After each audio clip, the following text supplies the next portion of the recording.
शनिदेव की व्रत कथा। एक समय की बात है, एक नगर में एक गरीब ब्राह्मण रहता था। वह बहुत ही धर्मपरायण और भगवान का भक्त था, लेकिन उसकी आर्थिक स्थिति बहुत ही खराब थी। घर में खाने तक का राशन नहीं होता था। ब्राह्मण और उसकी पत्नी अक्सर भगवान से प्रार्थना करते थे कि उनकी गरीबी दूर हो जाए। एक दिन ब्राह्मण की पत्नी ने कहा, आप हर शनिवार शनिदेव व्रत रखें और उनकी पूजा करें, जिससे हमारे दुख दूर होंगे। ब्राह्मण ने यह बात मान ली और वो हर रोज शनिवार का व्रत करना शुरू कर दिया।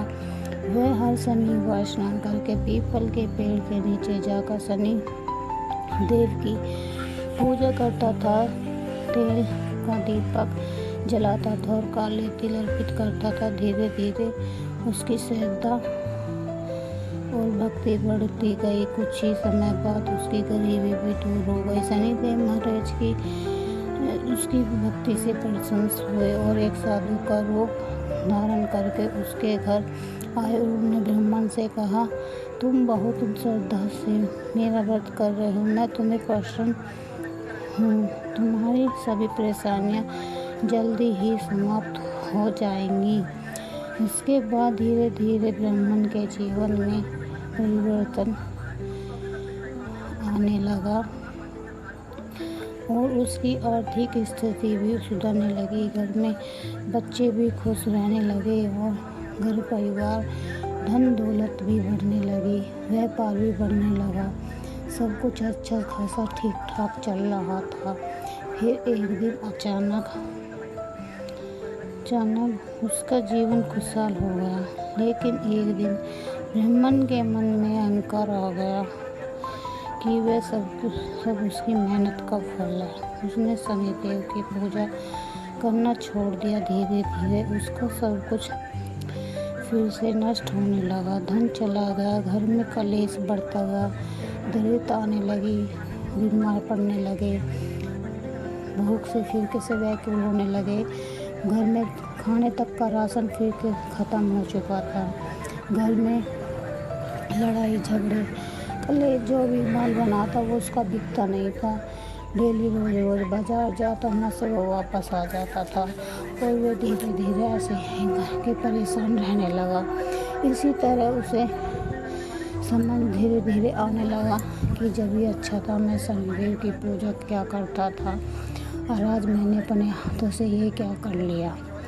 उसी तरह फिर बुधवार से शनि महादेव की चरणों में फिर द्वार से गया, द्वार से जाने लगा। उसी दिन फिर उसका सब कुछ नष्ट हो चुका था। सारा मतलब कि नष्ट हो चुका था। उसके नष्ट होते होते फिर उसकी पत्नी बोली, आप में अहंकार आ चुका है, इसलिए शनिदेव महाराज आपसे रुक चुके हैं। अगर आप अपने अहंकार के अंदर किसी को समझते नहीं, कभी भी अहंकार लाना नहीं चाहिए था तुम्हें। फिर उसी के साथ में उसकी पत्नी ने मुझे दुआ से कहा कि तुम दुआ से शनिदेव महाराज की पूजा करने लगो। फिर पहले वो माना नहीं, फिर धीरे धीरे उसे समझ आने लगा कि पहले तो मैं शनिदेव महाराज की कृपा से सब कुछ ठीक ठाक हो चुका था। फिर दोबारा से शनि महाराज की चरणों में गया। काफ़ी बीमार हो चुका था। जब वो बीमार हो चुका, उसे समझ जाए कि हाँ, मेरी पत्नी जो भी कहती है अच्छे से ही कहती है।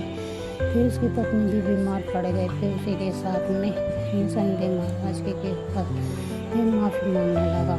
फिर दोबारा से धीरे धीरे से फिर वो शनिदेव के चरणों में दोबारा से पूजा पाठ करने लगा और शनिदेव के व्रत शुरू किए। शनिदेव ने उसकी सच्ची पश्चाताप को देखकर फिर से सुख समृद्धि प्रदान करने की अनुमति दी। लेकिन हमें इस कहानी, इस व्रत कथा से एक ही सीख मिलती है कि जब शनिदेव न्याय के देवता हैं तो वे कर्म के अनुसार ही फल और श्रद्धा हो। विनम्रता की पूजा करने पर ही सभी कष्ट दूर करते हैं, लेकिन अहंकार करना इसका मतलब अपने आप में दंड देना ही निश्चय होता है।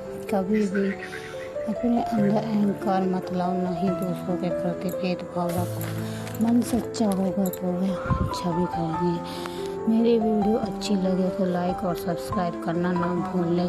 बेल आइकन का बटन दबाएं ज़रूर प्रेस करके। जैसे